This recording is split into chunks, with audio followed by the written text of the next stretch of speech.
Good morning, afternoon, and evening, guys. You're locked into Conscious Minds TV with myself, DVG. And today, my very special guest is a very good friend and amazing astrologer, Erin Waage. We've done many shows before. You can check them out on my channel as well. We've done 3 previous shows as well. And today is a show for me to catch up with Sister Erin and see what she's been doing in the astrology world, and also she has some stuff to share with us about medical astrology as well. So I'm really looking forward to the show. Thanks for joining me, Erin. It's good to catch up. How you been? Likewise, ma'am. It's always so good to catch up with you. I've been good. All the craziness in the world is just pretty much entertaining at this point. So pretty good. Yeah. Before we get into the chat, let people know where they can get in contact with you or check out your work, or if you have a website or your social media links. Yeah, I'm on, the main ones. I'm on Facebook, which I don't use very often. Please don't send me Facebook messages because I just won't see them. But I post all my stuff there, just Erin Waage on Facebook. And my website is really the best way to contact me, which is erinwaage.astrology.com, ErinWaage.com. And then I've also got my YouTube channel just under Erin Waage, and Instagram. I've got a strange Instagram handle, which is called Imaginal Cell. You want me to tell you what that means? What the Imaginal Cell is? If you like. Because I know people are curious. They're like, what is this? It's there's a really, really good author / biologist by the name of Bruce Lipton, who coined the term imaginal cell. And what it is it's when a caterpillar goes into the cocoon and is turning into a butterfly, almost all the cells completely die. In fact, they commit suicide. The cells kill themselves by choice, at least according to this biologist. And very few of the cells will stay alive. They even try to get the other ones. They're like, come on, buddy, stay alive with us. And that very few amount of cells are what actually mutate into a different kind of cell to become the butterfly. And they're called imaginal cells. And that I put that on my Instagram handle so many years ago now. I think it was like 2013 or something, because I knew the world was going through an extremely powerful transformational process. And I wanted to be one of those imaginal cells that made it through. Interesting, 2013, Erin, because that's when I started my personal transformation. That was my Saturn return in 2013. Oh, wow. So, yeah, really interesting. Yeah. But yeah, I mean, yes, the last time we spoke, I think it was on my birthday when me, you, and Lily did the show together. Yep. Yeah, we spoke about astrology and astrotheology. If any of you guys want to check that out, you can check that out on my channel. Just check my videos out. But shortly after that, if I'm not mistaken, you got invited to speak at an astrology conference in Mexico with our mutual friend Philip Daniel Miles. Give us a bit of insight on how you got approached for that, and how you got involved in that, and how you found speaking there, and who were the other astrology speakers. They'll be good to find out a bit of info on how that went. Yeah, that was one of my most favorite experiences ever. First of all, I love Mexico. I don't know what it is. I just vibe with that place. Every part of Mexico I've ever been to. This was specifically in Tulum. It was called Astro Tulum. And they're going to do another one this year, probably in January. And I've been invited to speak at that one as well. Wow. It was fantastic. I've been to one more since then, but I've been to 4 pretty big astrology conferences, and this one was smaller, but was by far the best. It was just such good speakers. The headliner was Mr. Santos Bonacci, which we all love and adore because of his wisdom. And also Philip Daniel Miles is definitely one of my favorite astrologers. That guy, he really takes things to depth that, just fascinates me. His passion for astrology just blows my mind. And I just honor that. But yeah, it was it was just a really good time connecting with like-minded people. And, you know, some people, there's actually a Mayan astrologer there as well. Oh gosh, I forget her name. Maybe it'll come to me at the end of the show here. It was really cool to see somebody with a different approach to astrology. It was kind of a trip too, because I learned that in Mayan astrology, they don't use the time or the location. It's just the birth date. Is that a trip? So they don't have a birth chart, I guess. They just go by what planet was in what sign. Is that what you're saying? Yeah, I guess so. It was It's just more of like a general. yeah, So, for example, if you had the sun in Aries, then that would just generally be in your first house, I guess. yeah. By default, that's how I'm imagining it, if that makes I guess so. I guess so. But yeah, it was a trip. She was awesome. The whole thing was really cool and just, you know, very, very, how do I explain this? Just people that are just open to completely, you know, new information, stuff that is kind of against the flow of things, a little bit different, but it was great. It was really cool. And not only that, but I was just really like kind of finishing up a certain program with the medical astrology. So I got to bring a little bit of that into my talk, and yeah, that was just a good time. Yeah. What I love about listening to other astrologers and watching other astrologers is, and what I love about astrology as a whole is that, like, I love everyone's so unique with how they read astrology or their techniques or how they see things. And that's what I love about it. And like when I listen to other people, because it's like they'll say something and I'll be like, oh wow, I didn't see it that way, but it makes total sense. Or sometimes you'll give someone an idea and they'll be like, oh yeah, like I didn't see it that way. And whatever. And that's what I always say to people, like you could get 5 different readings from someone, from different people. They'll all be similar, but obviously they'll all be a bit different as well because of the approach that they take. And some astrologers may notice certain particular things that others won't. So that's what I love about astrology. It's like everyone's got their own style, and it's good. Some people's styles you like and some people's styles you don't like, or some people's ways of teaching you gravitate to and others you don't. Like personally, like as you know, I've learned most of my stuff through Brother Santos's channel and his method of the sine wave and learning it all that way, like the syncretism way. Yeah. So like that's my favorite way. But there's also like other astrologers I've watched that I really like there's Dolo the Pilot Man. I don't know if you know him. No. Yeah, he's a he's good, he's funny, he's a very lively type of astrologer. You've got like KRS in India. Yeah.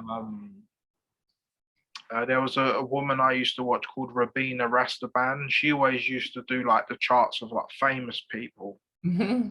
And stuff like that. So yeah, I love watching different astrologers and seeing the way that they've learned astrology or interpreted it.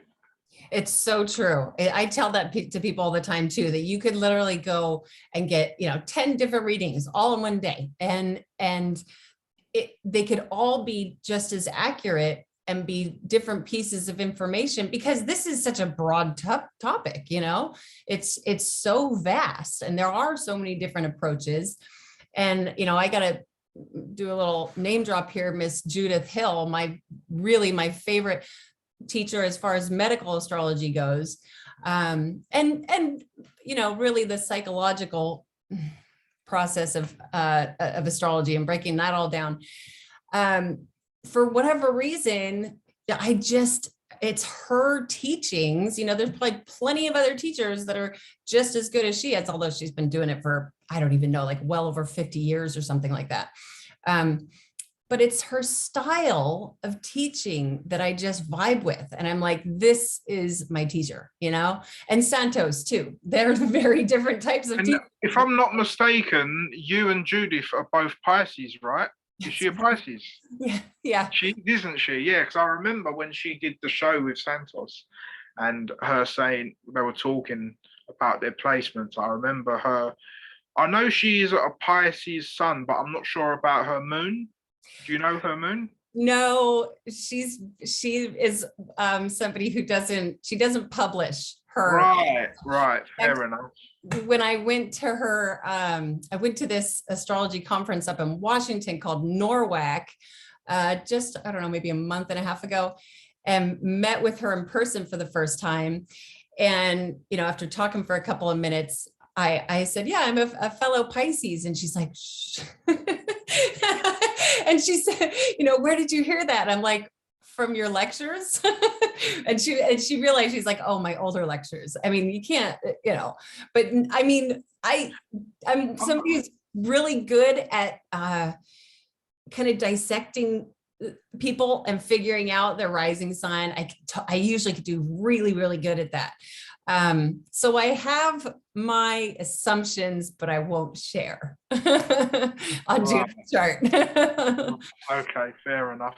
Yeah, but I'm saying as an astrologer, man, that's like one of the things that, how can you keep, that's almost impossible to keep quiet. I mean, you can do it, like, but I mean, someone's at least got to know your sun sign. Yeah. At least. Do you get what I'm saying? So. And I'm somebody, I think you and I both, at least I'm pretty sure that you're on board with this. To me, it seems like the world would just be a better place if everybody understood the basics of astrology and everybody knew like a little bit about each other's chart, because things make sense, people just start to, how unique and different people are, and how some people, can have these very dramatic emotions, and, and if you understand, oh, okay, they're Pisces and their moon's in Leo or something like that, then it's like, okay, I get it. That's just how they react. Sorry, Erin, I'm laughing because I remember the scenario of when I was in Cyprus. Uh-huh.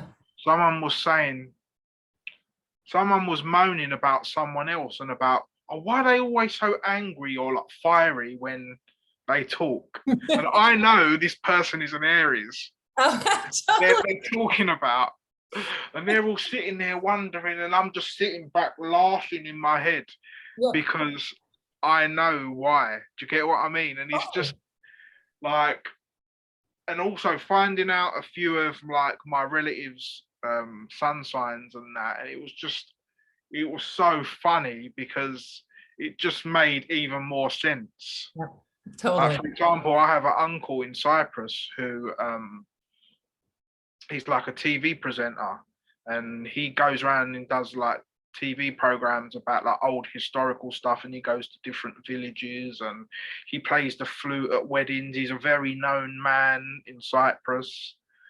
And like I said to him, like, oh, so when's your what are you? And he said, oh, I'm a Leo. I knew you were going to say that. I knew you were going to say that. I started laughing like in my face. I was like, oh, okay.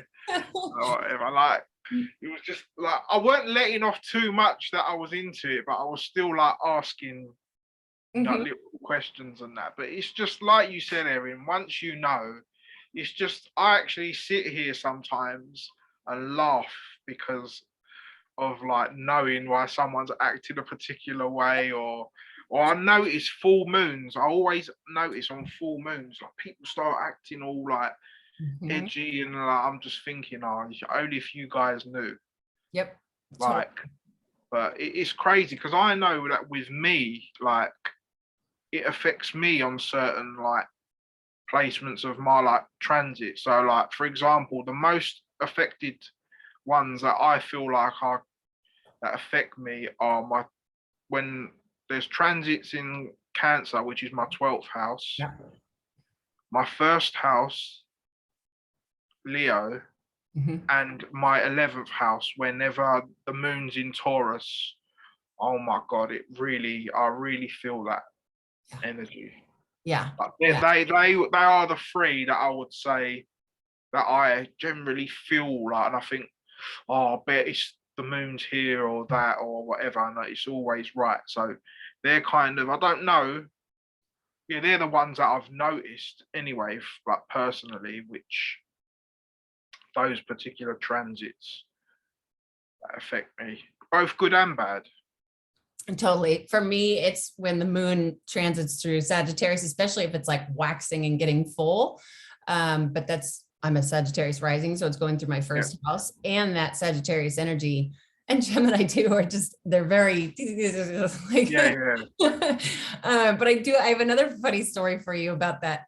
So just like the day before yesterday, I'm taking care of my friend's out of town, and I'm taking care of her cat. So I drive over to her house, and her father-in-law, who I knew 20 years ago, like knew him pretty well because, group of friends, that sort of thing. And we definitely knew each other fairly well. And he's like, hey, how you doing? He was there. He was hanging out, doing something there. And he's like, how you doing? He's like, so what are you up to now? What are you doing for work? And I was like, I knew this guy. And I'm like, oh God. I was like, do you really want to know? And he's like, yeah, what are you doing? And I'm like, I'm an astrologer. And he's like, no, you're didn't believe me. And he's like cracking up. And he's like, you believe in that stuff? Oh, come on. I don't believe you. And I was like, I swear to God, I was like, go Google my name, you'll see I'm not lying. And he's like, I just can't believe you believe that stuff. And I go, you know what? You're born in late December, huh? And he goes, you're early Capricorn. I can tell. I know you're an early, and I didn't know this dude's birthday. And he was just like, just dumbfounded by the fact that I knew that, like, see, I told you. It was, it's good when you do. I love stuff like that. I used to do that at work a lot. I used to guess people's signs and that. And did you guess by looking at him or by the way he was acting?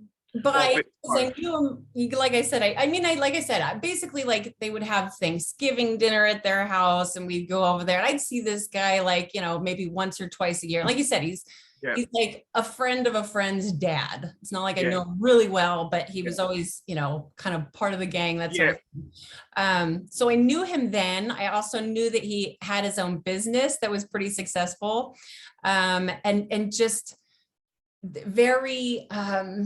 He's the boss, and he likes to control things, and that sort of thing. And so I just hit the nail on the head. It was just fun to make his jaw drop. But yeah, it's good. I love stuff like that when you can, like, prove people wrong. And it almost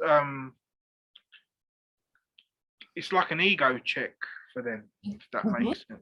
You get what I mean? So yeah, it's sometimes things like that are good. I like it when people get cocky and they get put in their place. Do you get what I mean? Didn't you just have something like that on what's that app you use? The Clubhouse? Didn't you just recently have something like that happen on Clubhouse? Oh no, that was a different situation. We don't even go there. It was something, but somebody was getting a little arrogant, it sounded like, and you got to put them in. No, that's right. That is right. They were just getting a bit, like, trying to make fun of astrology and whatever. They were just saying, like, stupid things. And, like, me and my friend Lindsay, who's my other fellow astrologer friend from Ohio, we, like, teamed up on him and just made him look silly. And we guessed both his sun and moon as well. It was right. Yeah, that's all. Yeah, like, he said something to the effect of, like, oh, they probably only did ceremonies like once a year when there was a full moon. And we was like, that would be every month, not once a year. He's like, what do you mean? Well, it's like, there's a full moon every month. Do you look up in the sky ever? Like, oh, okay.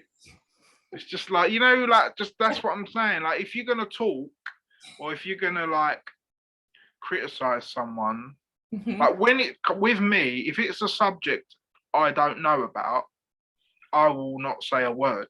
Like, this happened to me in Cyprus. They were talking about something, and they said, oh, you're quiet, you're not saying much. I said, because I've got nothing to add to the conversation, because I can't join in, because I can't add any experiences in relation to that subject. Like, So I'm just listening to learn. Yeah. Yeah. You get what I'm saying? I will never like start pretending to know about something if I don't. Like, that's the worst thing. Like, you've got some people that are like that. They think they know a bit about everything. Yeah. I think that the guy who we was having that particular debate with was a bit more of a like hardcore science person. Huh? Mm-hmm. He said to me to something to the effect of, "Oh, we're getting further away from the moon." I said, "What do you mean?" And he said, "Oh, apparently NASA said that by this year that we're going to be so many million miles, so many thousand miles more away from the moon." I said, "All right." I said, "That's fair enough." I said, "You're sitting here criticizing astrology, but you're telling me that, and there is no way whatsoever that any one of us can prove what you just said. Not one person in this room in Clubhouse will ever be able to prove the statement you just made." So NASA said it. exactly. I said, NASA said it. So like, that's what I'm saying. I said, like, all that is to me is it's secondhand information. Yeah. It's just info, but it don't necessarily mean it's true. Yeah. Yeah. So Yeah. like, it's just, yeah, he was just trying to be a smart ass, basically. That's all it was. He was trying to be a smart ass, and me and my friend Lindsay, who's also a Scorpio, we stung his ass, basically. That's basically what happened. That's awesome. I definitely hold the Scorpio energy in high regard for that. He was a Virgo sun and Gemini moon. How funny. How funny. Well, yeah, I think that we don't need to go into too much detail on this, but Mem and I are both in agreement that NASA should not be trusted.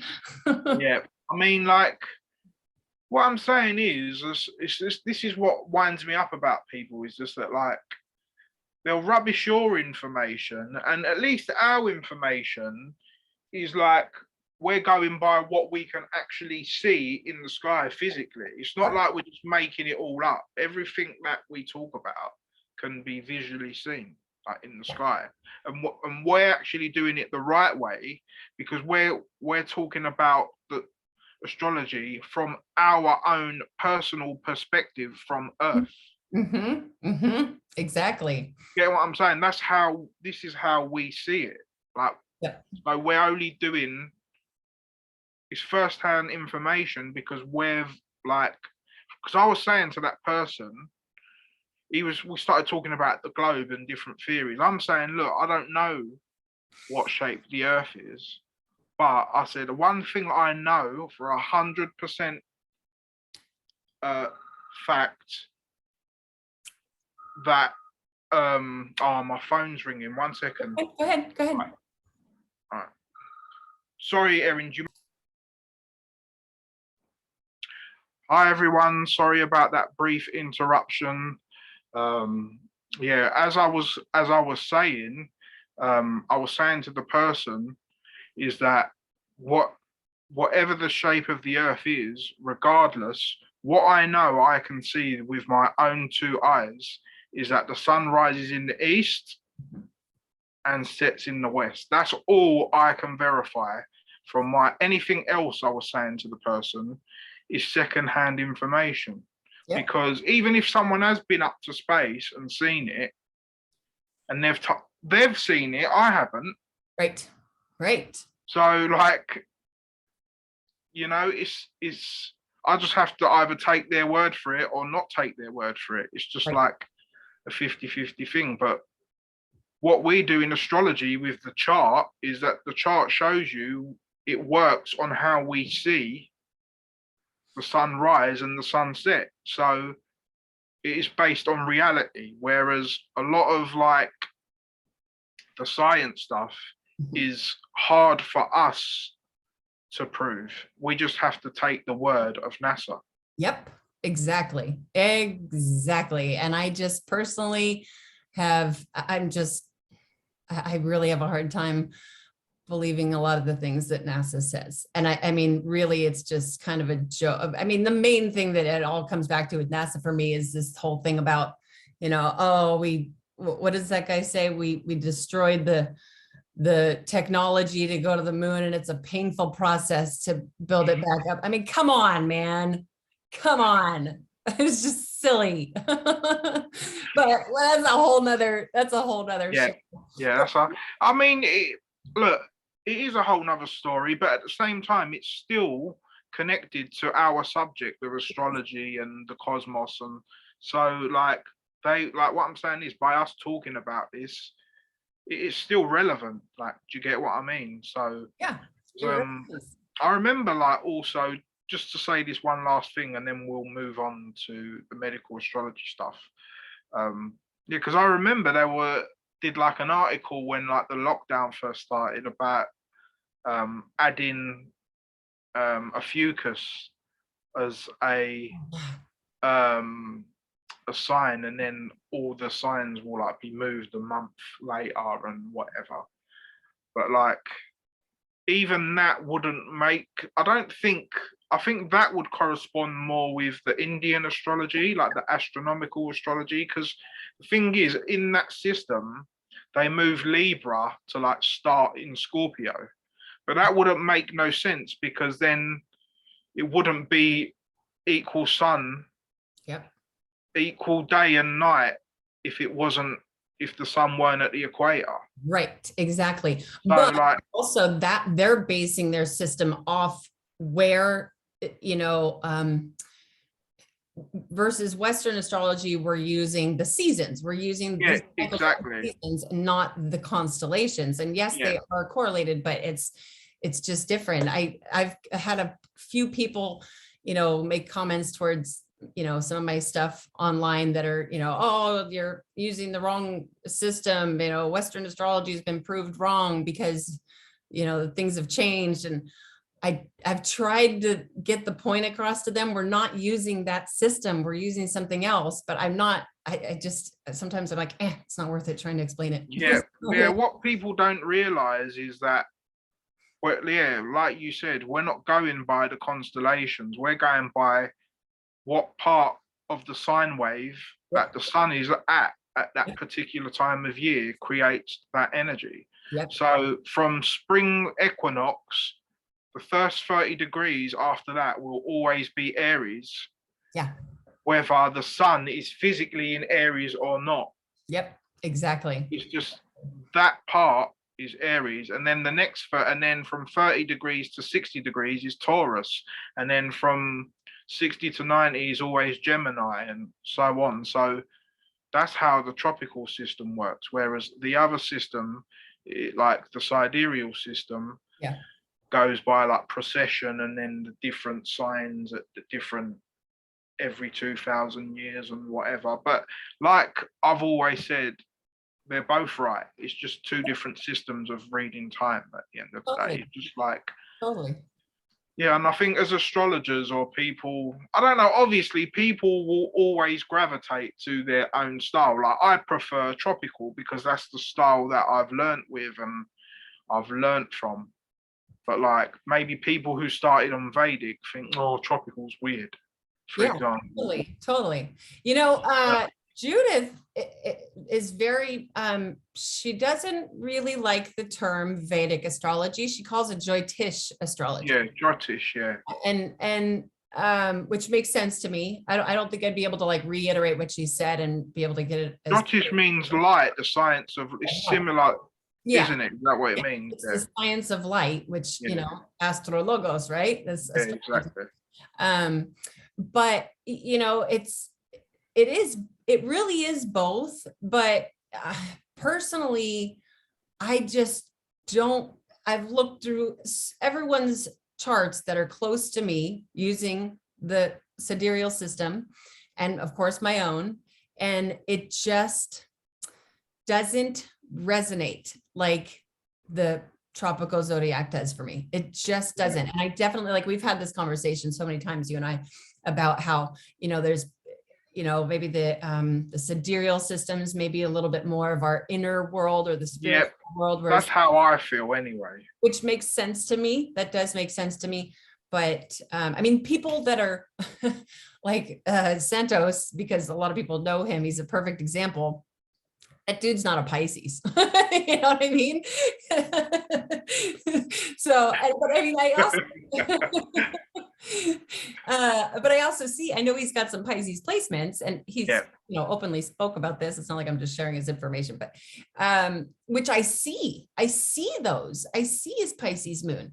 But even, when we get into medical astrology and we talk about even just, even just getting into like the rising sign and the appearance of people and that sort of thing, Western astrology just seems to resonate a lot more clear to me. And that is like a perfect segue. It's like you almost blended what we was talking about into what we was going to talk about.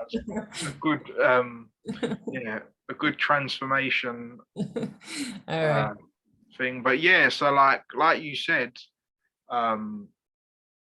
tropical astrology is much more accurate for like people's looks and like the medical side of things. And as you mentioned earlier, that's a part that you've really been concentrating on recently. I mean, I've done a lot of notes. I've got like a lot of notes on medical, and I've done work on medical astrology and like read particular books. And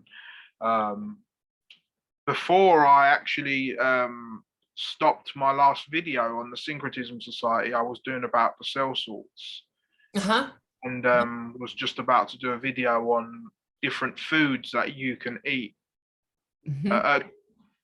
to obtain particular cell sorts for each sign. So I've always looked into the medical side of it, but I know you've been doing a lot of studying and studying Judith's work, and you wanted to share a few things, or just new things you found out, or what the process has been of you learning about it and what you've learned about. Be great to hear about that.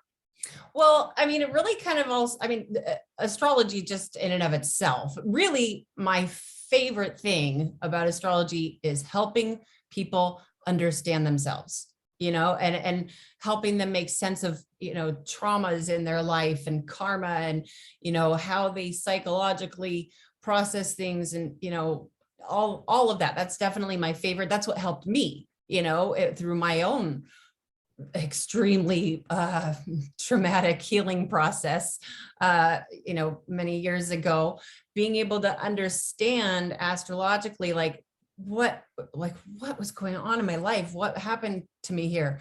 But my mom was an emergency room nurse for 30 years. And then she went on to teach nursing, and she loved it, but she never knew how to use a computer.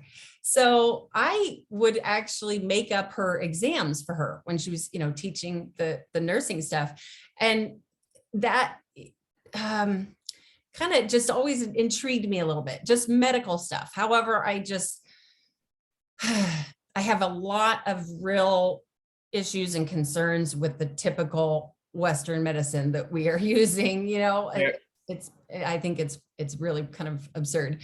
But when I started to understand, wait a minute, the astrology really does there's a diacal man, and each sign rules a different part of our body. And then being able to understand that Saturn constricts things and Mars, inflames things. And then I really started to put things together, and even just taking some of the very minuscule amount of medical stuff that I had, kind of just picked up from working with my mom a little bit, and putting things together, just going, holy crap. But I will say this right off the bat.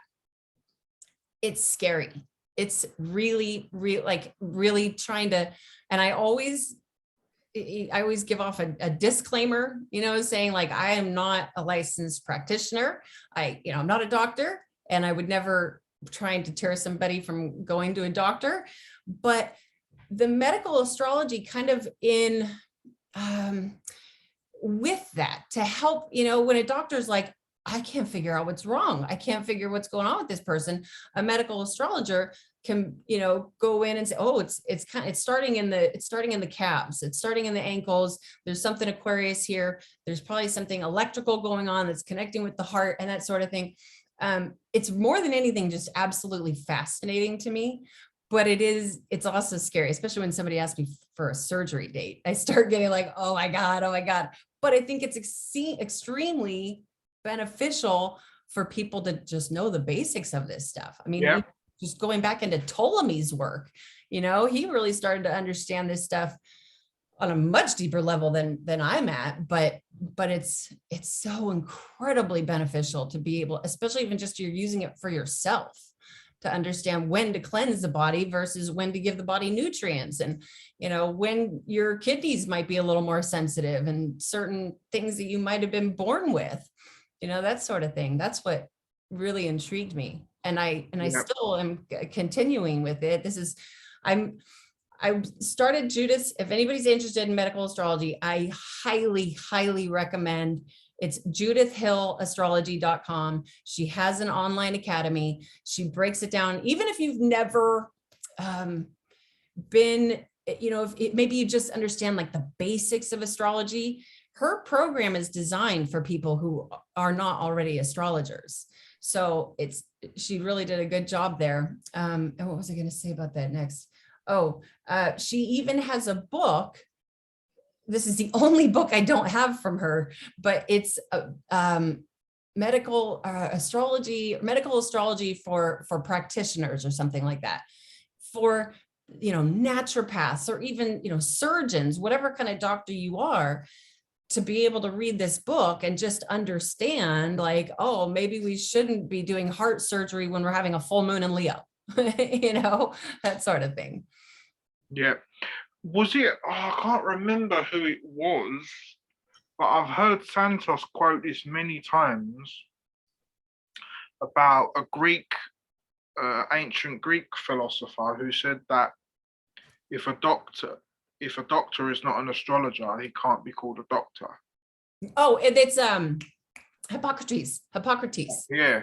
Yeah. I always know that quote, and like, to me, like, it makes so much sense, because like you say, like, when you understand each part of the body is a particular sign, and then like you said, you know that Mars inflames, Saturn constricts, yeah. Jupiter expands, Exactly. the moon like cools down or whatever. Like, it's just, and you know, in all the humors, like the cold and dry, the hot and moist, and all that side of it. And because you can know that as well, like, because I don't know if you're aware, I'm sure you are, like the seasons have their humors as well. So like spring is hot and moist, summer's hot and dry, autumn's cold and dry, winter's cold and wet. Right. So you've got the wax inside is hot and the other side is cold. You know, so, and that makes way more sense to dry, me. Should I say? Sorry, dry and wet. Sorry, that's what I meant to say. I'm sorry, I needed to correct myself. So winter is wet and so is spring, but one is hot and one is cold. And the same with autumn and summer. They're both dry, but one is hot and one is cold. Sorry, I just had to make that clear. Yeah. No, I think I just naturally knew where you were going with it, what you meant. But there's even some teachings that, you know, Judith will show all the different theories, you know, coming from different angles and that sort of thing, and talk about what, you know, if something isn't resonating with her about a certain theory on this stuff. And that's what I was saying, like, I just get it when she says some of this stuff, because apparently, you know, even the air signs were prescribed as hot and dry. And she's thinking like, wait a minute, you know, Aquarius is an air sign, and that's the coldest time of the year. That's the coldest sign.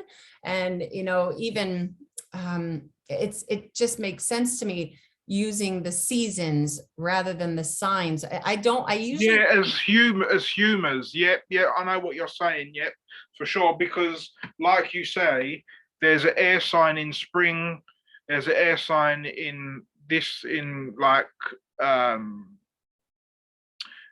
autumn, and there's an air sign in winter. So they're all going to be different in their own right. Although they're air signs, one's cardinal, one's fixed, one's mutable. So they're all different in that sense anyway, plus the season as well. Exactly. I agree with you. Yeah. Yeah. And that's something I've really enjoyed about Judith's teachings. And now it also makes sense to me that this is another, there's so much to medical astrology. And, she even actually takes some of the systems from the Jyotish, like the rays of the celestial bodies and all kinds of, like I said, she kind of just shows them all to us and says, this is what makes sense to me and this is what doesn't. And, I just want you guys to see it all. But oh gosh, what was I just going to say about that? Oh, one of the theories that I found very, very interesting was say, like each celestial body, and I say celestial bodies because they're just not all planets. They're just not, in fact, the sun and the moon are really in ancient astrology, just technically called lights. But so I call them all just celestial bodies because that makes sense to me. But say you've got Mars in Aquarius, okay, then the Mars antenna, your receiver, would be in the Aquarius section of the body, would be in the calves and the ankles. And that's where you, and therefore you make, because Mars is so hot and, it does inflame things. These people can tend to have, irritated, like things that'll happen, they sprain their ankle or something like that. Mars usually influences like something that is like unexpected, and where Saturn is more like this long, prolonged sort of chronic issue. Mars is a little bit more acute and just happens right as that transit triggers something down there. Then people might sprain their ankle or whatever, where it's going to be inflamed. And that sort of thing just shows itself to me almost every time that I'm looking at, if somebody wants me to look at something medical for them and just help them figure out what's going on, problem with the breasts. Do they have Saturn in Cancer? Do they have Mars in Cancer? Which one is it? What's creating, maybe they've got like a lymph thing going on and it's either Cancer or Pisces, something like, I'm kind of putting the puzzle pieces together. Yeah. And also what I try and do is, instead of, like I said, because I'm not a doctor and I wouldn't pretend to be, but being able to show people like, this is what I'm seeing here, this is what I like. Did you sprain your ankle around this time? Maybe this is when it started, that sort of thing. And I show them so that they can start to figure it out for themselves, so that they can be like, oh, that would make sense that it is hot and inflamed. Okay.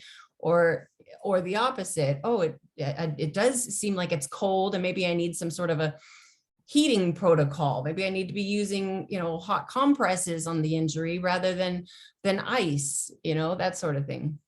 Yeah, I remember I did a few readings for like people around like the same age. It was like around like 87, 88, and they all had like a lot of Capricorn placements, like Neptune in Capricorn was one of them, and they had a lot of Capricorn placements.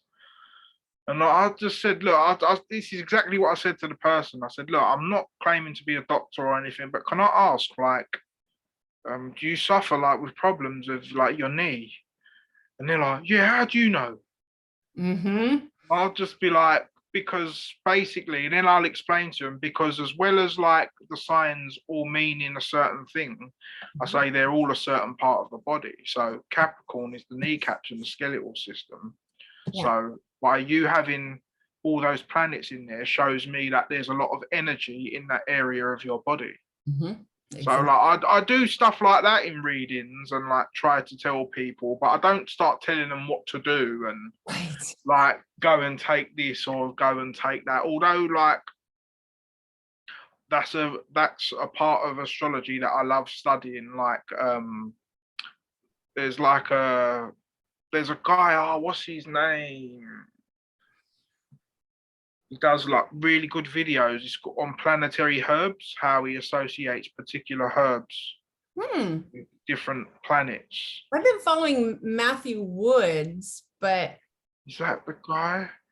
Astrology are you herb art. talking evolutionary astrology? Yeah, that's the Oh, one. yeah, Yeah. yeah, yeah. I Is that forgot. I always forget his name, but I actually almost enrolled in that program before I okay? found Judas. Yeah, So they're you know who I'm talking about, right? yeah. He actually Yeah. got all of his knowledge from Judith. Oh That's wow. yeah, yeah. Yeah, yeah, I like watching his stuff. I've done a few shows on it as well with Oh, people. I've awesome. done a show with with my friend Cosmic, and which was called Planetary Herbs, and then I've done a show with Violet. We Right. did a show on like alchemy Mhm, and astrology and like tinctures and mhm. certain planets being correlated with certain plants, and it's something that I've always been interested in. I've tried to treat myself with like extracts and stuff. Like obviously I have a weak Mercury. My Mercury's in Sagittarius, so and obviously Mercury's like in medical astrology is to do with the nerves and stuff, like the nervous system. Mhm. So I find that when I have oregano, it kind of calms me down and cools me down a bit. And I Yeah. know that oregano is correlated to the planet of Mercury in herbal astrology. Oh, interesting. Yeah, See, okay. There's all like Mercury is the green ray, and yeah, and maybe even like something like malachite, yeah, a green stone, that sort of thing to kind of strengthen the the green ray in your body. yeah, It's just like feeling a little secluded. Honestly, even just my Saturn in Leo is, because Leo rules the heart. yeah, Saturn constricts and, yeah, can calcify and yeah, can, make things cold. Saturn's blue ray. yeah, And that's actually why I wear a ruby set in yeah. gold. That's Leo's, birthstone, and it's set in gold to kind of like warm up that area on my body. But it's even interesting, sister. I know that all the foods that are good for the heart are all like those like garlic and like spices and all those hot type of foods are good for the heart as well. Right. So like it's really interesting that you said that. So maybe you would, if you do have Saturn in your Leo, maybe that's how. So is that what you would have to do to kind of take away that coldness? I guess Yeah. give it some heat. Yeah, That's exactly. how. That's what I would imagine. Yeah, exactly. But then it's also very interesting. I mean, this is getting a little deep, but my moon and Mars are pretty strongly conjunct in Cancer, and Cancer Yeah, rules the breast, and that's yeah, hot energy. That's hot, hot energy in that zone of my body. So I also have to be careful not to heat that up any. You yeah. know what I mean? So it's like this fine line. Like they're almost swapped around. Yeah, If you had Mars in Leo, it would have been yeah. better. But then again, Saturn in Cancer's no good either Yeah, yeah. because Saturn, it's it's fallen there as well. Do you get yeah, what I mean? exactly, exactly. So, but yeah, I mean, it's something that I've always been interested in. Like since I did the first show with my friend Cosmic, and we was doing like the associations of like the herb of food with the planet. Mhm. So I remember we did like obviously like peppermint is like the moon, and like carrot was Mercury, Ooh, wild rose was Venus. Obviously, you had like sunflower was the sun. And then you had like nettles was Mars. I don't remember like a specific one for Jupiter, but it would be something like hot and moist. I'm guessing. Oh, sage is oh, really? corresponds with Jupiter, if I'm not mistaken. I'm sure it does. And Okay. then I know that cannabis corresponds with Saturn. Saturn, yeah. Isn't that And interesting? to me, that makes a lot of sense because, like, if we know about Saturn and being the ruler of time, and Yeah. if you use cannabis, it takes away your concept of time. It almost takes you outside of Saturn's box or his rings. That's the way I That's see interesting. it philosophically. And I see that Capricorn, which is a Saturn ruled sign, and Aquarius are the two types of strains. So I see that Capricorn is indica because it gets you earth and stone. So, and Capricorn is an earth sign ruled by Saturn. And then I see Aquarius as sativa because it's an air sign. It's about getting high in your mind. Interesting. And then Libra is the hybrid where Saturn exalts. Oh, how interesting. Did you just kind of theorize that and put it together? Yeah, I theorized that when I started thinking about cannabis being associated with Saturn. That's my own little theory that I've put together. But there's an actual book called Liber 420, and it's all about like the history of like cannabis and how it's used in religions, and they've got a whole section on Saturn and cannabis.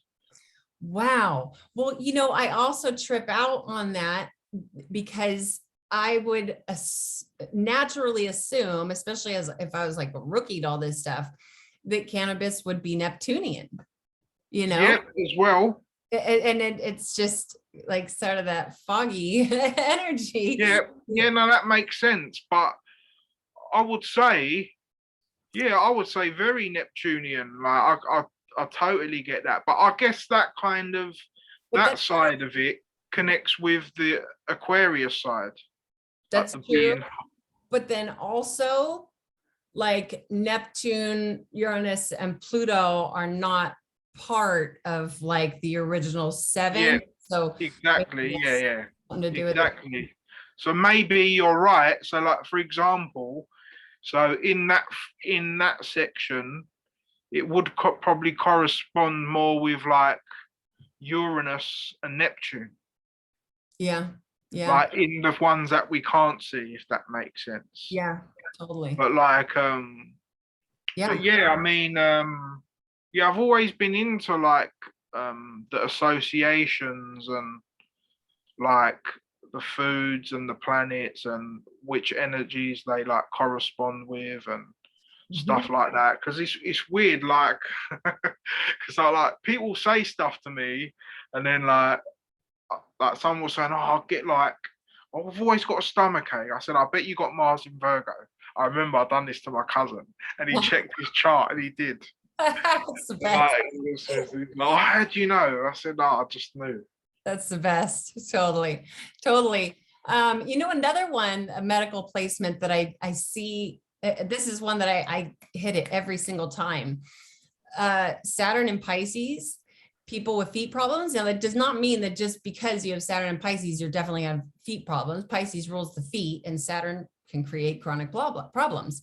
But it's if that person already has like a challenged sun, you know, their sun, you know, is not so strong, say it's in Libra or something like that, which is not, Libra's got definitely some good qualities to it as far as medical stuff goes, but it's not necessary. It's, you know, the sun doesn't work so well in the sign of Libra, and say it's challenged, it's, you know, making some hard aspects to Mars or whatever. Every single time I'm like, is there a feet concern, you know, like bunions or something on the feet? And every single time Saturn does not, I think he really has a hard time in Pisces. Yeah, it makes sense because after Pisces, he doesn't enjoy that top half of the zodiac. Yeah, totally. So like, I guess that's his like, it's almost his farewell when he's in Pisces. Yeah. That's the way I'm seeing it, like philosophically in my head, because after Pisces, he's got to go into Aries and he doesn't like being in Aries. No, he does not. And not only that, but Saturn is going to move into Pisces next year. Oof. Yeah. It'll be interesting, but yeah, I'd rather, you know what, sister, in a way, for me personally, I don't want to wish on things or whatever, but I can't wait till that. I know for you, you're a Pisces sun. Yeah. But personally, Saturn's been squaring Oh, my sun and my okay. natal Saturn and Pluto Yeah, these last few years, and I just need it to yeah. go away, if that I makes understand. I sense. really do. Yeah, that's this Because Pluto. Saturn is currently what degree is it? 25 of, I think it's actually 23. Let me because it's retrograding, isn't it, at the moment? here, hold on just a second, just so I don't give Yeah. the information out. Okay. Boom, there we go. Okay, sky now. Saturn is currently at 23, yeah, 23 degrees Yeah. and 8 minutes retrograde. And yeah, and not only that, but he's gonna square Mars hard soon. Oh God, that's gonna be Oh intense. yeah, because Mars is in Taurus. Yeah, Mars, yeah. it's gonna be Mars, Uranus, and North Node all like basically exactly conjunct at 18 degrees Taurus, which we've talked about that. Remember, I showed you that last year in your face. At 18 degrees. Yes, I showed you Oh that last shit. year. That's my moon. I know. And I was like, oh no. But it could be really good things. I was just talking, I just made there's a new moon coming up in Leo, and I just made my, When is that? that is on the 28th Of of July. New moon in oh, Leo is it's what, in 5 days now. I gotta get that video posted. But okay, so going back to what I was talking about. So that Mars Uranus North Node conjunct in Taurus is just berserk. I mean, not only that, but one of Judith's books, this one right here, this is Eclipses and You. Oh, it's just such a good book. But she's talking about the North Node eclipses in Taurus, breaking it down. She's got like a couple pages on it, and I mean, she breaks down everything, and I'm just looking at it, just going like, yes, this is so accurate what's going on in the world right now, but it's even more turbulent because Uranus is there, and then and Mars is going to be there. But she very specifically talks about farmlands and cows. And I just saw something like a month ago where there was like 20,000 cows that were found dead, and it sounds awfully suspicious to me, but I'm getting sidetracked. Okay, so that's going to be a gnarly transit. The three of those guys all conjunct in Taurus, and then that's going to square Saturn. That's going to square Saturn, not super strong square, but it's going to square Saturn. yeah. That's opposing. Not well, again, not directly opposing my sun, but it's opposing my because my natal Saturn is 9 degrees Scorpio, Okay. and my sun is 26 degrees. So it's not like a direct opposition, but it's still Yeah. opposing. Yeah. Yeah. But I totally get what you're saying. Like, you're like, I'm just ready for that transit to be done. Yeah, that Saturn, man, needs to get moving. So Pluto has basically been very strongly opposing because again, my moon and Mars are very strongly conjunct in the sign of Cancer, and Pluto's been going through Capricorn, and like every time it moves forward and backwards, it keeps coming back and very strongly opposing my moon and Mars. And I'm just like, come on, Pluto, get the hell out of here. So your moon and Mars are in the later degrees of Cancer. Yeah. 23 and 26. Yeah, exactly. Yeah. So, and that's another thing I should bring up, talking about, just kind of touching back on the medical astrology for a minute. I have noticed the transits that seem to be the most prominent, like something really serious going on medically with somebody, seems to be Pluto. Like Pluto's, but if it's a Pluto interaction, it's got to be like almost exactly conjunct. If Pluto, the orb, you know what I mean by the orb, like if something is say 23 degrees, and whatever its conjunct is 26 degrees, that orb would be a 3-degree or Yeah. So it's not like a direct yeah, conjunction. if it's Pluto involvement, it's got to be like pretty much to the exact degree. And if it gets to the minutes, woof. I'm not kidding you. I have 2 clients. One of them ended up turning herself into like a suicidal like center for like to help her, like she was having intense suicidal thoughts. And she had other stuff going on too. And then another client, oh God, I can't remember if he actually went or not. There was something where he also like basically tried to commit suicide, and he failed. And then I think that he was forced into some sort of a clinic of sorts. And realizing how intense Pluto is, in the sign of Capricorn, it's so intense. But then also I was going to bring up the nodes.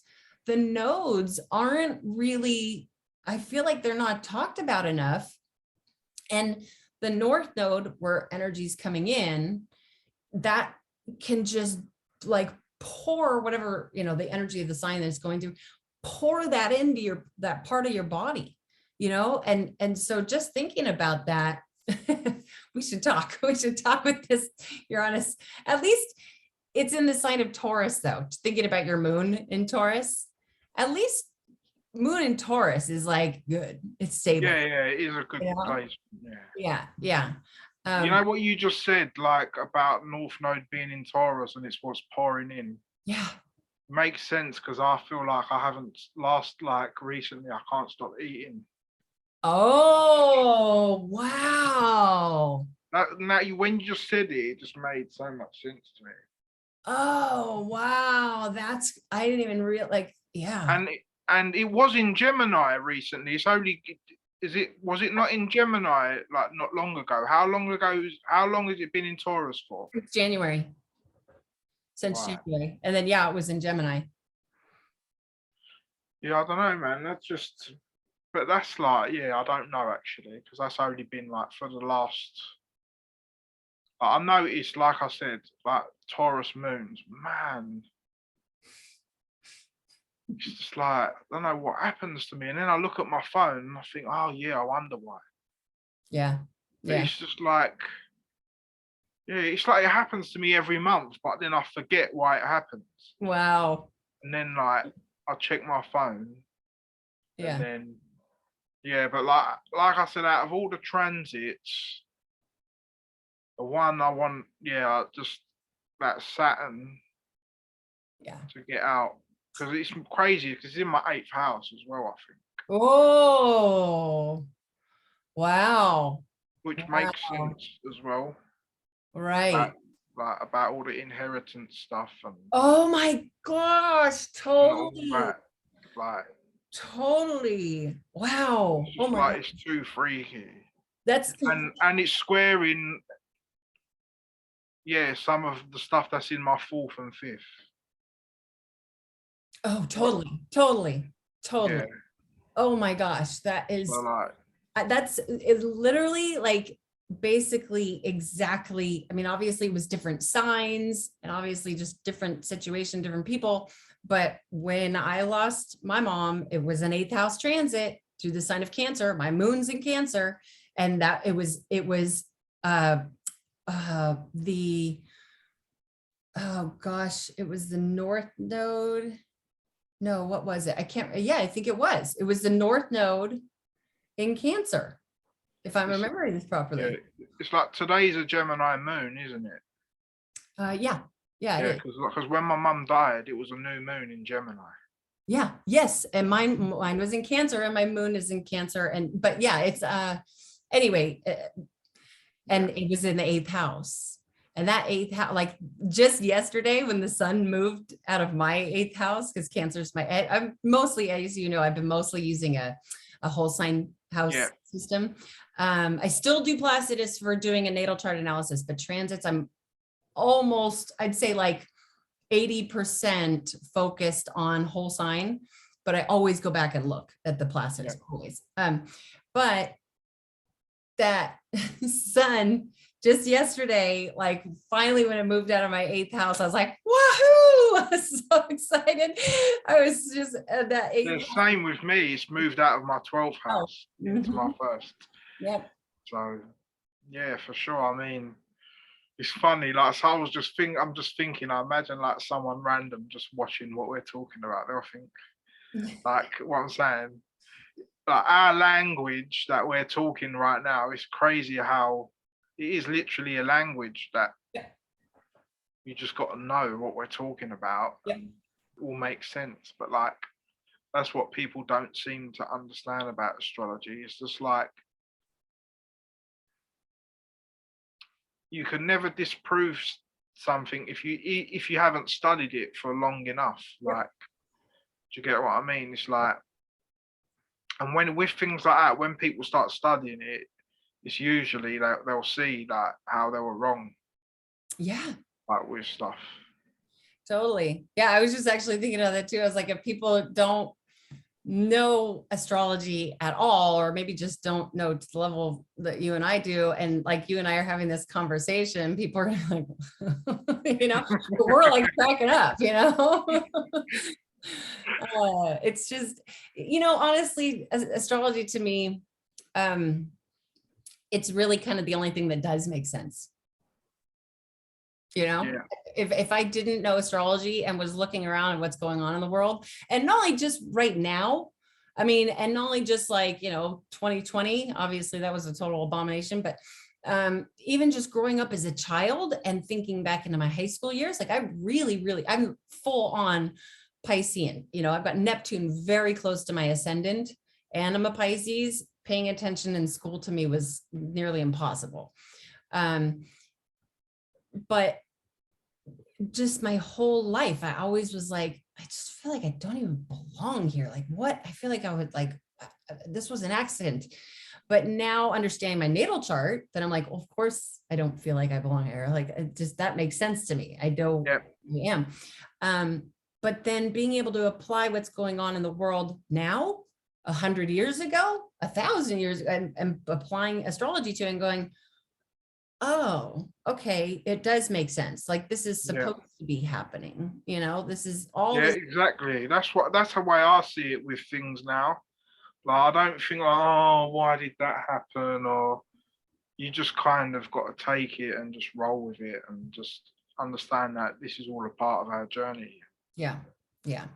Not to suggest that by any means that I'm like immune from the emotions that come, with it. I definitely, I just, as you know, ma'am, I literally like hate leaving the house. I shouldn't even use that word because it's such a strong word, but I really don't like going into public places anymore at all, because it's just gross. So like, and I was also just like, of course I've had this realization before and really kind of meditated on it, but it hit hard the other day. I had to go to the bank, and just walking in there and just people with, double masks on their face and just all this stuff. I'm just going, oh my God. But I'm realizing again that it's not the people that are bothering me, but the energy in it. And also, as much as I don't want to admit this, the parasites. Like, are you on board with that? Like, I just feel like this world is filled with like parasites, parasitic energy, not even just like in our bodies. Yes, all of us carry parasites for sure, no doubt. But just everywhere, like people have just been taken over by things that are not their real self, it seems like. Yeah. Do you know what, sister? I agree. And it is very frustrating. But do you know how I kind of soften that blow? Is like by understanding that those type of people had to exist for me and you, or for us to be on our journey and come to where we are, and seeing that the world is that way. And like, it's almost in a strange kind of way, I just kind of think, oh, they're just doing their job. Like, that's how I've come to kind of deal with things and understand, because otherwise then like you'll spend like your time just being angry at the world, which is I've been through the last 2 years with that mind state of just being, oh, people and this and that, and just being pissed off with everyone. But at the same time, like we can't let that override who we are and what we stand for and what we're trying to do. So Of course. sometimes the best way to kind of look at that is just think, at least I'm not doing it. Yeah. Like what I'm saying is just like for example, you mentioned about when you went to the astrology conference and you was the only person not wearing a mask. But what I'm saying is,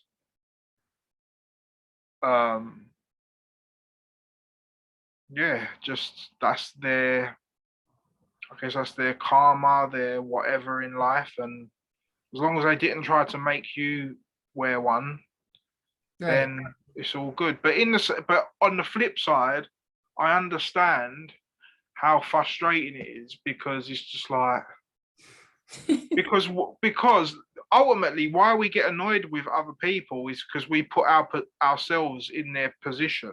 Yeah. So, and it's like you're getting frustrated for them. Yeah. Isn't it? Like when you see loads of people wearing masks and stuff like that. I get you, because that's how I was. I'm like, oh, like, can't you see? Or like, why are you being so? But then at the same time now, I'm trying to balance that out a bit and just think, Totally. if that's what you want to do, that's what you got to do. Yeah. But like, yeah, it's hard, but we just got to get through it, and like we're doing now, just connect with like-minded people and people who you're on the same wavelength with. Because like I was thinking about, like, because I'm into etymology, like the word family, and it coming from familiar. Okay. Family is just like people you're familiar with. Right. That's the same like root word, but like, although like with your like worldly family, you're familiar with them because that's who you've grown up with. I also feel like we have like a spiritual or soul family, like who we're familiar with, like how, like, for example, our community and us teaching astrology and teaching each other and learning and speaking. So it's weird. There's definitely, how they say, two sides to a coin. Yep. Exactly. There really, really is. And yeah, but going back to that, it's like I would never mean to, like, have rude thoughts in my head or anything like that. I don't mean to sound like mean if I'm like, just energy's grossing me out. But going back to it and being able to walk away from the situation, and just like you said, it's like I have compassion for people who are like not able to breathe. And for somebody, I know would sound totally woo-woo and absurd to a lot of people, and that's okay. But to me, it's not only just that wearing the mask on the face is, making you breathe in your own bacteria. It's just plain old not good for you. But to me, it's also like, it's really blocking your spirit, Yeah, for sure. Of course it is. It's like, yeah, it's like someone, to me, that's like someone going like that over your mouth. Yeah, totally. It is. It really is. And I also understand that others, people are like, people who think that, that it's going to save them from getting sick or getting somebody else sick. They're doing it because they think they're doing the right thing, and nothing to be, I don't. Exactly. That's what the frustrating thing about it is, sister, is because that, like, the intention's good. Yeah. But, I don't know. It is one of those things. We just have to kind of, do you know what, Erin? Honestly, with that like whole mask thing, and like, I don't know, like in Cyprus, no one was really wearing a mask, and over here, I still see people with masks on, but not as much as I used to.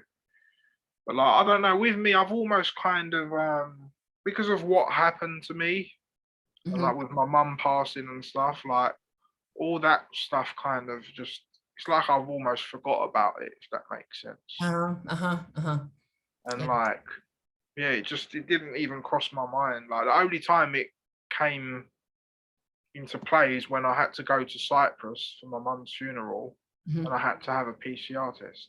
Right. Yeah. Which the guy didn't even do properly. Yeah. Oh, he's like, don't worry about it, I'll send you things. Like, it was so like amateur. I was like, so funny. I weren't complaining, but it just goes to show that how most of it's just money making scam. That's exactly what it is. That's exactly what it is. But then also going back to what I like, being able to make sense of all this by realizing what type of energies we're receiving from those lights in the sky, and all of it, just putting the puzzle pieces together.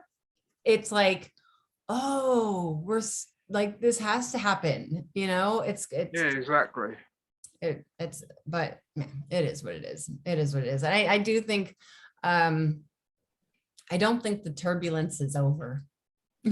I don't think it is. Yeah, I'm feeling another winter time.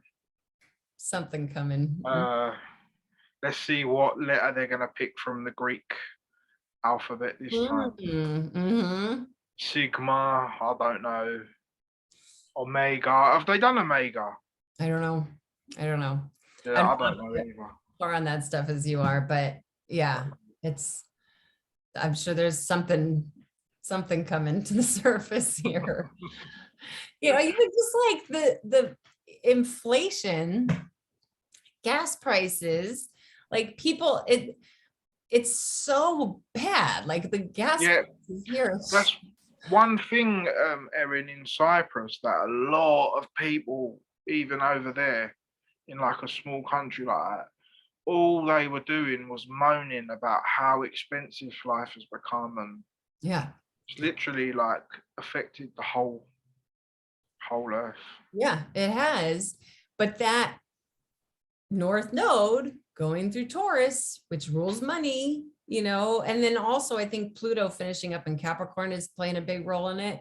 But Taurus ruling money, and the North Node where energy comes in, it's like, and then Uranus right there, it's like this shock wave of,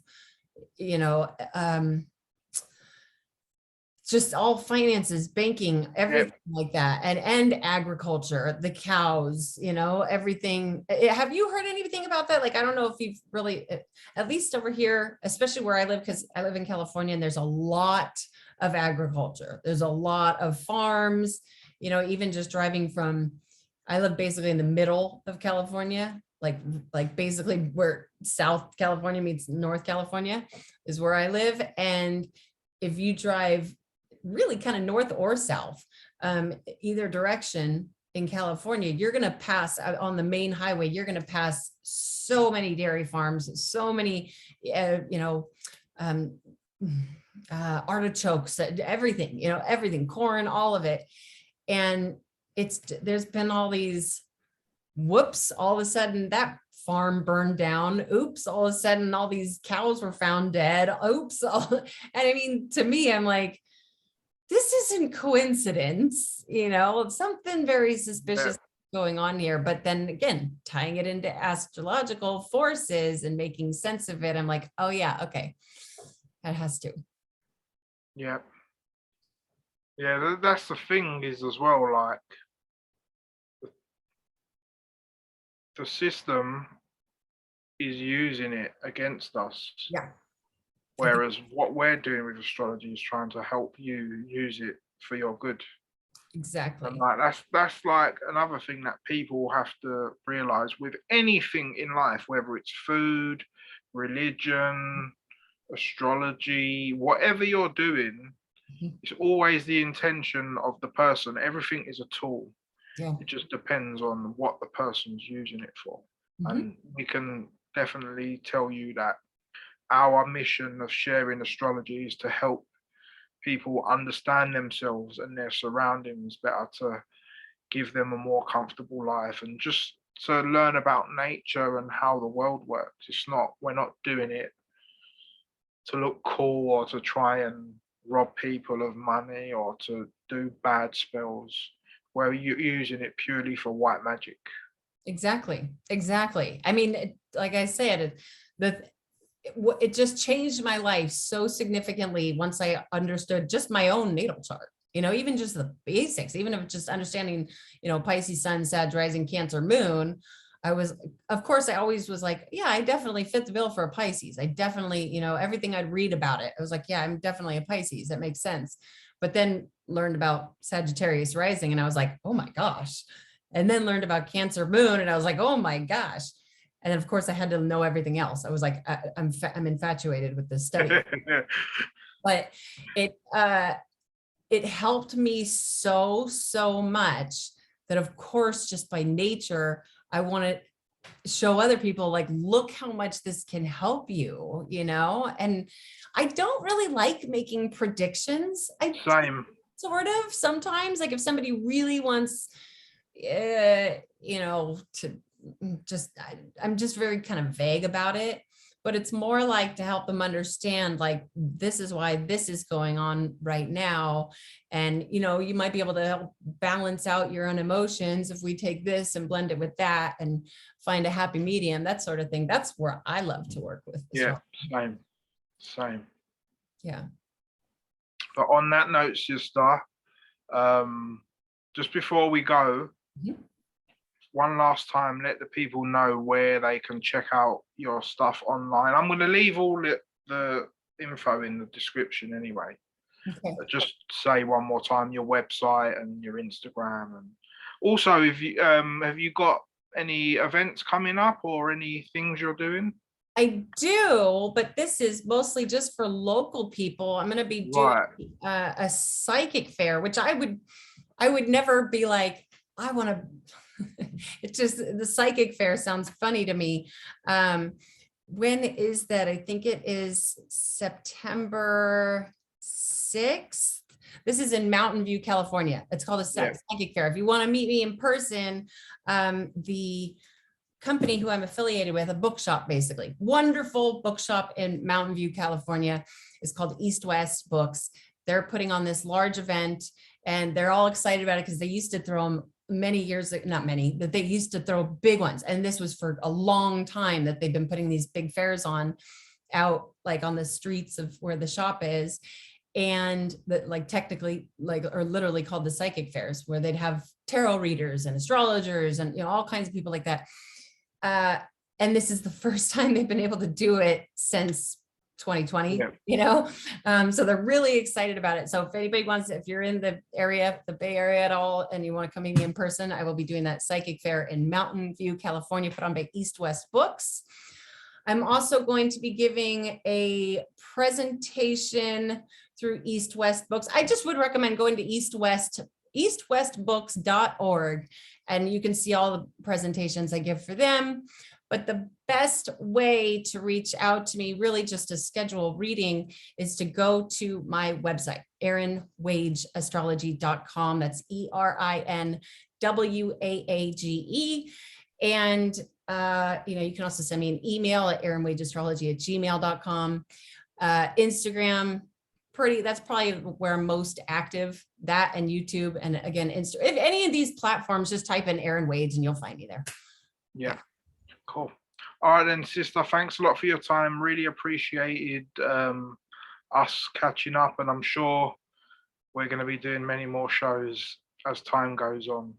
So until next time, everyone, peace, love and blessings, and leave some comments and let us know if you enjoyed the show or have any questions. Peace. Yes. Thank you, ma'am.